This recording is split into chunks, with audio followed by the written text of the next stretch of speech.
jumpa lagi dalam Cili Pedas. Ada orang Melayu seolah-olah melihat agama Islam itu tidak perlu dipertahankan dalam perlembagaan dan lebih kepada agenda kesamarataan. Mengapa ini berlaku?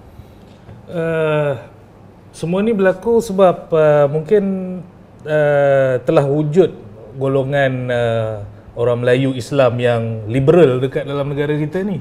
Apabila mereka yang berfikiran liberal ini mentafsirkan Islam itu dari sudut hak asasi manusia, maka itu akan memberikan definisi yang berbeza terhadap pelaksanaan Islam dekat negara kita ni. Adakah maknanya Islam itu tidak ada hak asasi, perjuangan terhadap hak asasi itu sendiri?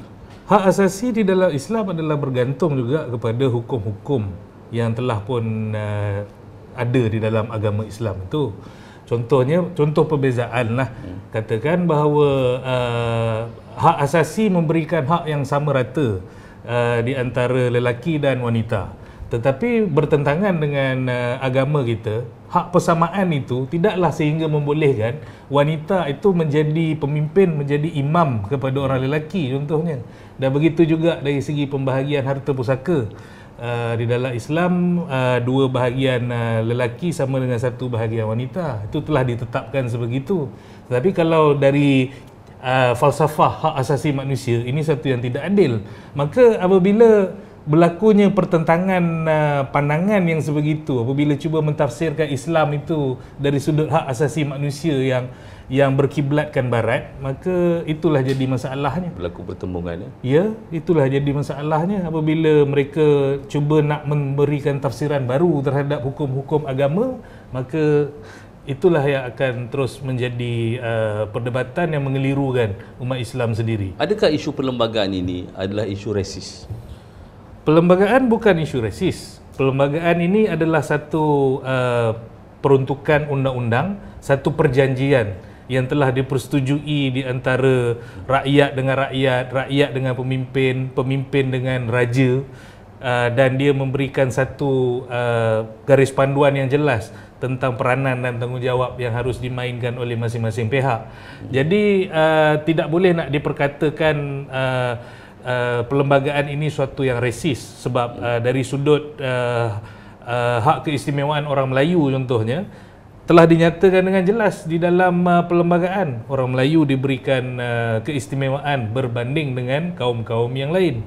Jadi tidak timbul isu resis di situ sekiranya mereka mengetahui dan memahami intipati kandungan perlembagaan itu. Soalnya sekarang kita lihat ada juga orang Melayu yang akhirnya mahukan hak istimewa ini seolah-olah tidak mahu dipertahankan kerana dia melihat soal meritokrasi.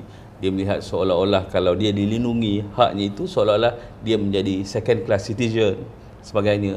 Jadi perkara itu bagaimana? Isu ini sama dengan tafsiran liberal terhadap Islam tadi.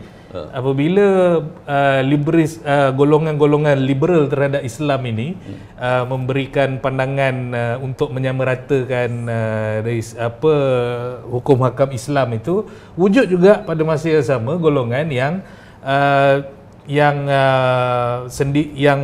mempersoalkan, yang cuba nak menyamaratakan juga dari segi hak keistimewaan orang Melayu itu sendiri kan. Jadi kaedahnya sama.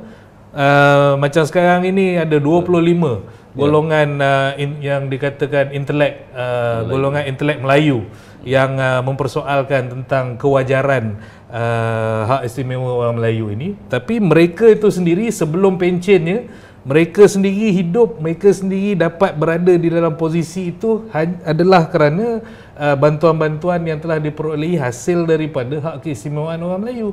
Bila mereka dah berada di atas, mereka nak membakar jambatan yang pernah membantu mereka menyeberang daripada kemiskinan kepada kejayaan kan. Mereka cuba nak membakar dan nak menghalang pula orang Melayu lain. Ya. Okey. Kita tunggu selepas ini.